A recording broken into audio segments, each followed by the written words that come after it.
મહત્વપૂર્ણ છે કે અમિત શાહના આવકાર માટે ભાજપ દ્વારા કરવામાં આવી રહેલી તૈયારીઓ પણ વહેલી ચૂંટણીના સંકેત આપી રહી છે। બીજી તરફ કોંગ્રેસે પણ રાજ્યભરમાં પ્રચાર પ્રસાર અને ઉમેદવારોની પસંદગીની પ્રક્રિયા પર જોરશોરથી હાથ ધરી છે। આ નિર્ણય પાર્ટીની શ્રેષ્ઠ મોવડી મંડળ લેશે, પણ ગુજરાતમાં ભારતીય જનતા પાર્ટી કાલ ચૂંટણી થાય તો તૈયાર છે। ડિસેમ્બરમાં પણ રૂટીન મુજબ આવે તો જરાય ચિંતા કરવાનું કારણ નથી। વાતાવરણ નરેન્દ્રભાઈના કારણે દિન પ્રતિદિન ઓર જામતું જાય છે, એટલે ભાજપને કોઈ ચિંતા નથી। વહેલી આવે, સમયસર આવે, વી આર રેડી।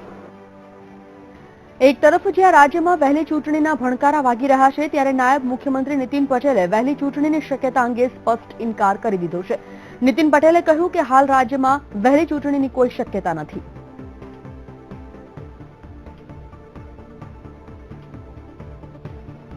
પ્રજાએ ડિસેમ્બર સુધી 5 વર્ષ ગુજરાતની પ્રજાની સેવા કરવાની, ગુજરાતનો વિકાસ કરવાની તક આપી છે, અને અમને તો પ્રજાએ ડિસેમ્બર સુધી 5 વર્ષ ગુજરાતની પ્રજાની સેવા કરવાની, ગુજરાતનો વિકાસ કરવાની તક આપી છે।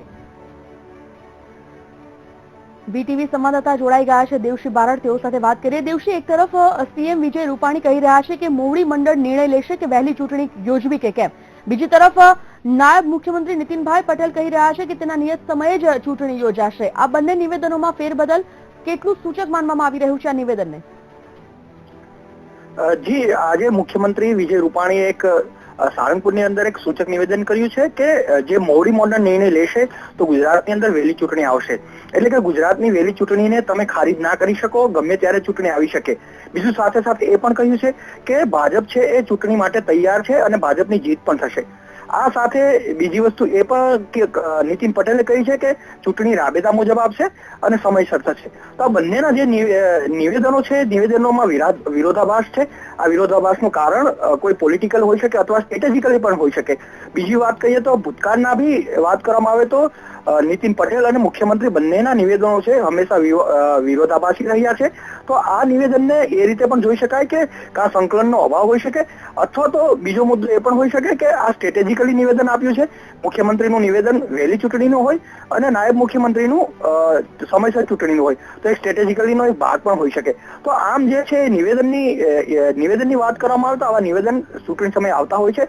અગાઉની વાત કરીએ તો અગાઉ જે પ્રકારના નિવેદન આપ્યા હતા અને એ પ્રમાણની વાત કરીએ તો બીજા ઊંધા નિર્ણયો લેવાયા હતા અથવા તો બીજા નિર્ણયો લેવાયા હતા। તો આ પ્રકારના નિવેદનો તો આવતા હોય છે, એ પોલિટિકલ નિવેદન હોય છે। જી દેવશી, એક તરફ જ્યારે આશા અપેક્ષાઓની વાત ચાલી રહી છે, ચૂંટણીને લઈને કાલ્પનિક વાતો ચાલી રહી છે કે આવશે વહેલી કે કેમ, શું લાગી રહ્યું છે આગામી 29-30મી તારીખના અંદર જે ગુજરાત મુલાકાતે આવનાર હોય અમિત શાહ, એ ચૂંટણી આગામી વહેલી આવશે કે કેમ, એ આખરી મહોર વાગી જશે મુલાકાત દરમિયાન? જી, એક અત્યારે ચર્ચા ચાલી રહી છે કે ગુજરાતની અંદર વહેલી ચૂંટણી કરવી એ પ્રકારના આંતરિક સૂત્રો છે ભાજપના, એ જોરશોરથી કહી રહ્યા છે કે વહેલી ચૂંટણી આવવી જોઈએ ને જેથી કરીને ફાયદો થઈ શકે। વહેલી ચૂંટણી શા માટે આવવી જોઈએ એના કારણો પણ છે। એક કારણ તો સૌથી મોટું એ છે કે કોંગ્રેસ છે હવે થોડા દિવસથી એક્ટિવ થઈ રહી છે, અને જો વહેલી ચૂંટણી ના આવે ને સમયસર ચૂંટણી આવે તો કોંગ્રેસને એક મોકો મળી જાય અને એને પાસે 6 મહિના છે સંગઠન ઊભું કરવાના, પોતાના કાર્યકરોને સક્રિય બનાવવાના, એના માટેનો સમય છે। એની સામે બીજી બાજુ ભાજપની વાત કરવામાં આવે તો ભાજપ પાસે ઓલરેડી એક સંગઠન તૈયાર થઈ ચૂક્યું છે। એ 1 વર્ષથી માળખું બનાવતા હતા અને બૂથ લેવલનું પ્લાનિંગ કરતા હતા, ઓલરેડી પ્લાનિંગ થઈ ચૂક્યું છે અને ભાજપ સંપૂર્ણ રીતે તૈયાર છે। બીજો મુદ્દો એ છે કે અરવિંદ કેજરીવાલ છે, એ કેજરીવાલ દિલ્હીની જે એમસીડીની ચૂંટણી છે, એટલે કે ત્યાંની લોકલ સ્થાનિક સ્વરાજની ચૂંટણી છે, મેયરની ચૂંટણી છે, એમાં ડૂબેલા છે।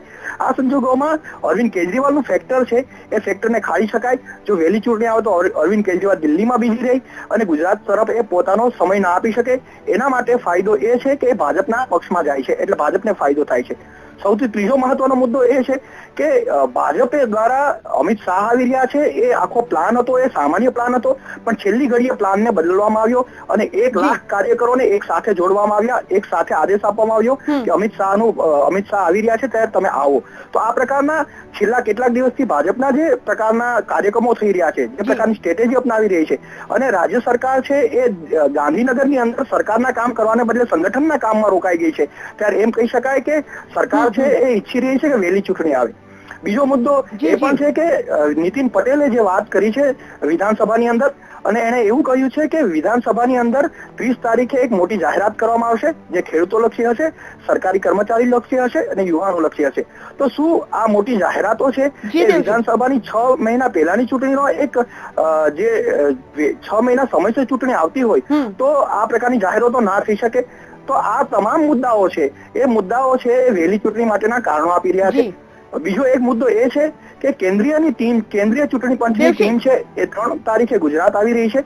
તો આ જે ગુજરાત આવી રહી છે તો એ પણ જે ગુજરાતના અધિકારીઓ છે એની સાથે વાત કરવાની છે કે ગુજરાતની અંદર ચૂંટણી ક્યારે આવી શકે અને તૈયારીઓ કેવી છે. તો આ તમામ સંજોગો જે ઉભા થયા છે એ મુજબ એટલું કહી શકાય કે ગુજરાતની અંદર વહેલી ચૂંટણીના ભણકારા અત્યારે તો વાગી રહ્યા છે.